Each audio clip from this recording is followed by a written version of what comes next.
Go ahead, Team H.A.L.O. We're going to be attempting a group presentation here.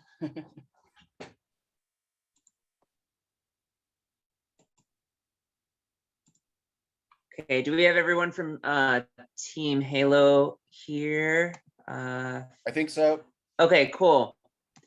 Cool. If everyone from H.A.L.O can turn on their cameras. All right, I think we're good.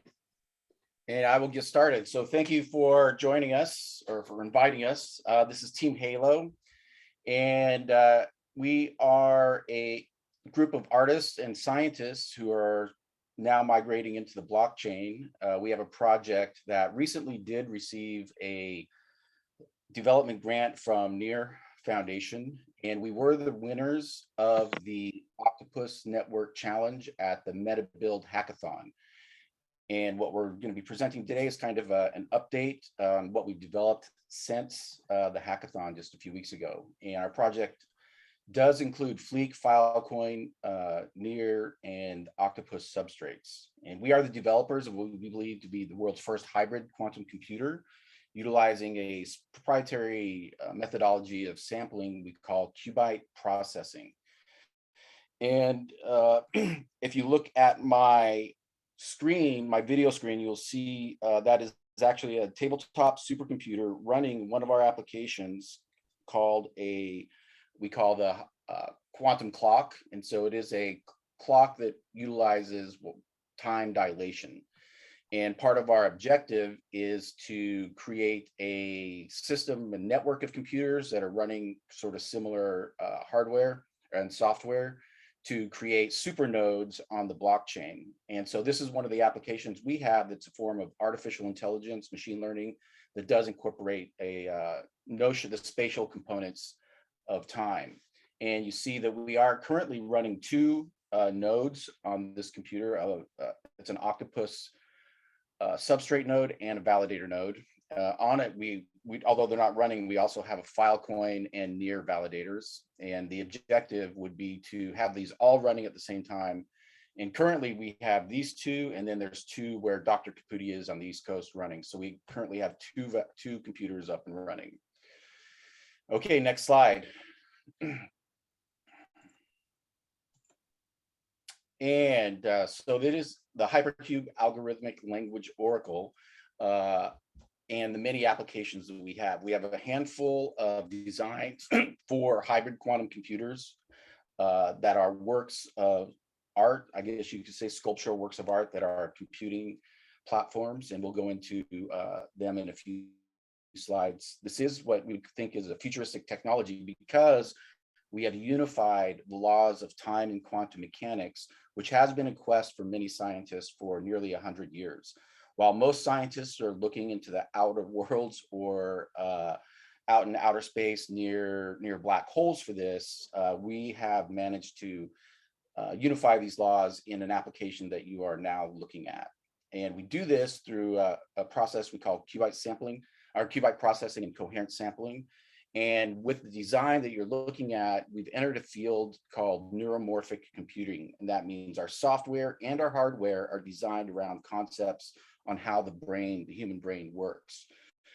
We are members of the X-Prize Alumni Network. In phase 2 of that project, we developed a model, which you can see at haloai.me, that is a blockchain-based geolocation network utilized for contact tracing. And it could be utilized for many, many different things, but this is what we did with the XYO or with the X-Prize. We are members of the X-Prize Alumni Network and have already spoken to them about starting a DAO within their fueled by S.C.R.E.A.M and Octopus. When we create data through our applications, they will go to a CID, which could include in the future all types of data, EEG. If you look at the computer, we actually have an 8-channel EEG setting on the top that measures brain waves, and all kinds of biofeedback signals such as Fitbit or heart rate variability will be able to be implemented in this and create a form of AI that is individual to each user. We have been featured at the Science of Consciousness, Science of Non-Duality Conference, We've had big installations at Burning Man Pre-Compression, World's Fair Nano, and we have won 3 Editor's Choice Awards at Maker Faire. When we do an installation at these big events, people usually stand in line anywhere from 1 to 3 hours to experience what we have. And so when we combine all of these things together, H.A.L.O, Near, Octopus, Filecoin, what we have is a transformational platform utilizing transformational technologies. And transformational, what I mean by that is that we reveal a level of reality that many people suspect exists, but we're able to actually show it and measure it. And with that, we'll be able to create neural lace nodes on our platform based on individual uses. And when those are crunched, we will create an NFT that is kind of like a neuron, a super neuron based on all their data. And with this, we are unifying token engineering with hybrid quantum computing in a very unique manner, which we're going to get to in a second. The 2 of the major concepts we have working on our system is called anthromemoration and spatial relativity. These were presented at the SAND conference and can be downloaded from academia.edu, or just contact us and we can send you something.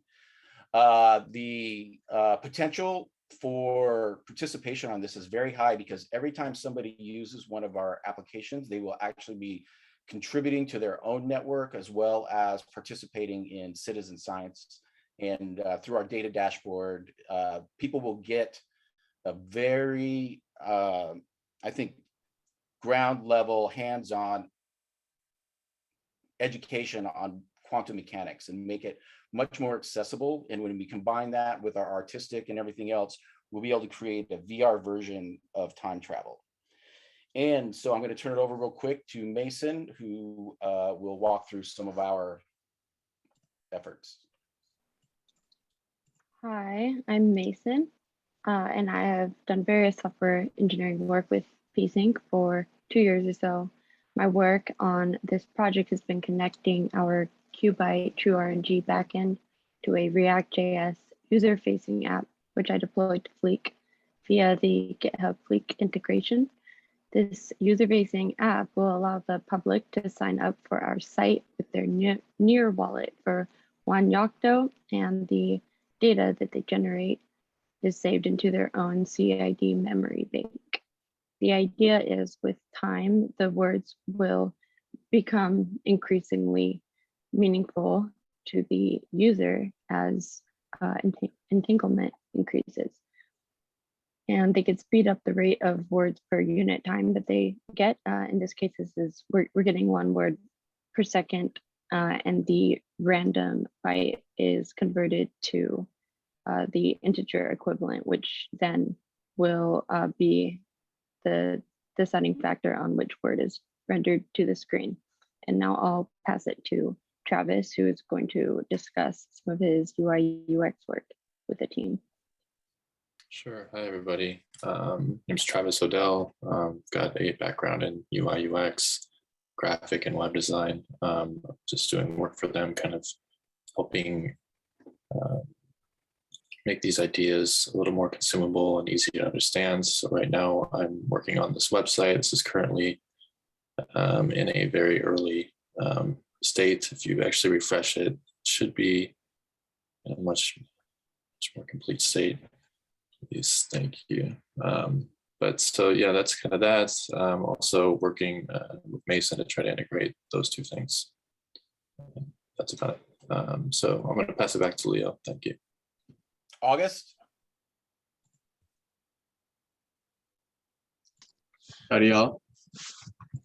I'm August. I came on board with P.e.a.c.e a few months ago because I was really interested in the technology that I saw Leo and Danny demonstrating. And I was a different kind of signals and acoustics scientist. And I realized that whatever they were demonstrating wasn't, sort of what you usually see. It was something pretty unique and pretty interesting. And what I've been able to bring to the team is a little bit of data management and organizational management from other companies and projects that I have a stake in. And in this case, this is just a little mind map picture of some of the various research and application directions that we have been going and hope to go with H.A.L.O. Okay, That's good. and here we have a little bit information about our strategy for token engineering. And we're kind of looking at the utility tokens as utilities themselves, where for this, what we look at is this qubit clock process. We're in essence creating our own form of artificial intelligence on the chain, and qubit processing clock will be our clock speed. And what we're trying to do is really stretch the capacity of the blockchain and the systems that we're working with to the fullest extremes. And one way is through the token engineering. And you can see on the test net, we've actually gone ahead and written a smart contract for this test net token, which we call U128 max, which this is the largest number you can fit on a 128-bit encrypted system. And so what we hope to do is engineer this to where one token would equal, for example, the smallest unit of measurement we're able to achieve on the blockchain. And so they are, the tokens is directly represented to the computational data that we will be using.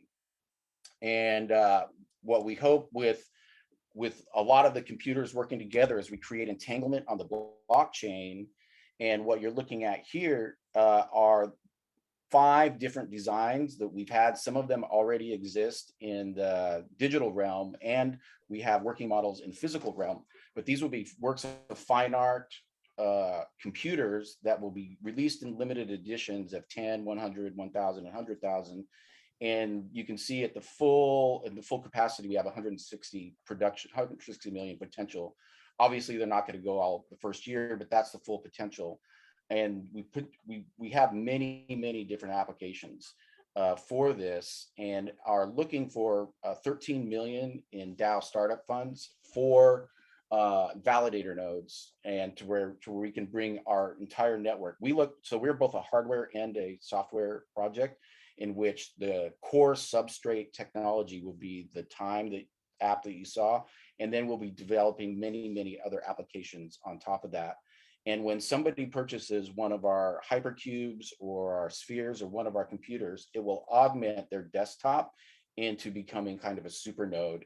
And not only will they be viewing these computers and interacting with them, but all of those will be in turn contributing randomness and non-randomness to the network, which all of our nodes will connect with. And so Danny, Dr. Clutie here will talk a little bit about the technology.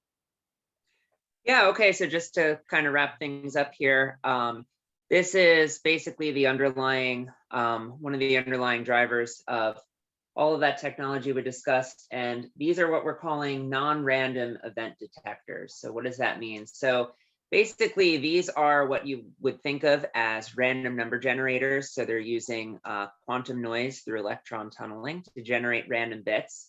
But what we do is we have our algorithms, qubit processing and coherent sampling mentioned earlier, that basically sift through this random data. And you can imagine that these devices are subtly affected by their environment, including the people surrounding the system and interacting with the displays. And so those are able to, those algorithms basically sift out the data that we think is most affected by that. And so that's qubit processing. And this is a schematic of kind of how we see the larger physics of this, where you have basically the qubit processing giving you, so both our own research and some other colleagues that have validated this have shown that when you put multiple of these together, that amplifies the effect that we're ultimately looking for, that subtle interaction between human consciousness and these devices. And so so basically so qubit processing hashes them together and gives us a coherent stream that combines multiple devices. And This is basically a feedback system that includes coherent sampling, where we use machine learning to enhance the feedback between the individuals, the environment, and the physical system. Now, the physical system being powered by these non-random event detectors can be basically any application involving randomness. So we've used them for lighting and sound deployments at festivals. And we've also used it for AI applications, including weather modeling to predict hurricane landfall locations, as well as the X-Prize COVID prediction that we participated in, and we're one of 20 teams to finish. And okay, I will hand it back to Leo. Yeah, that's our presentation, and these are pictures. When I mentioned that we do installation, these are pictures where over the last several years we've been doing field research, testing all this stuff, whether there's validity to it. And what we found is it does work, and we have reached thousands and thousands of people through it.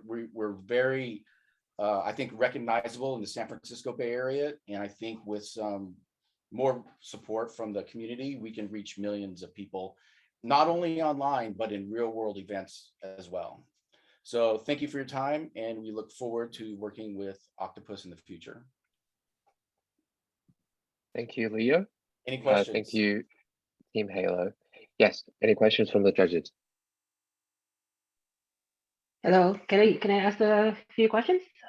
Sure. Go And ahead. super awesome, guys. So before blockchain, I used to work at IBM. I was at IBM Labs, so I was actually involved a lot with the IBM Q as well. So you're using D-Wave, right? For the infra, for the quantum computing infra. No. What we No? well, yes and no. We have used D-Wave for quantum computing with some of our algorithms with the X-Prize competition. We did use that. We are registered D-Wave developers. We have our own little section under the COVID-19. But when we say this, we're utilizing hybrid quantum computing and qubit processing, which is completely different from superconductors utilizing qubits. Yeah, the qubit. Yeah. So you're also, so that's what I was actually wanting to ask, because if it's D-Wave, then the backend is the same as other D-Wave projects, right? So you guys have a tabletop computer of your own, is what you're saying? Yes, that is right here. That's what you're looking at here. Okay. Oh, okay. And the photo? Yeah, I can show it. Leo Madrid's background. If you look at my background, you can see the computers running right now. Okay. So where is it neuromorphic? Because this is also another thing I'm interested in. IBM used to develop neuromorphic computing, and the way we defined it was to have like neuromorphic chips. Are you customizing the chips for neuromorphic computing, or is that okay? Well, we will be doing it in the future, but right now the reason why it's neuromorphic, and I understand that happens on the hardware design as well. But if you look at this, our computer, on the top of it, we have left and right hemispheres, so to say, in the sense that each of our qubit processing, we have a bank of 4 on the left, a bank of 4 on the right, and then right in the center, which you cannot see, is what we call the turbo NED, which is a very powerful one of these, which kind of acts as a corpus callosum, equalizing the left and right. And then if you look at the computer itself, it's liquid cooled, just like a heartbeat. We have already integrated DNA into the liquid cooling. And so and even the computer itself looks like a head. And so when we say neuromorphic, it's probably not exactly the same as neuromorphic designs of solid state processor. It's kind of a real world neuromorphism and the concepts we have. So the concepts that are going into the programming are neuromorphic concepts around the ideas of neural pathways, how the brain sends and receives signals, retains memory, that kind of thing. Okay. All right. Interesting project, guys. I'll read up more on this. Thank you. Excellent. Thank you. Yeah, thank you.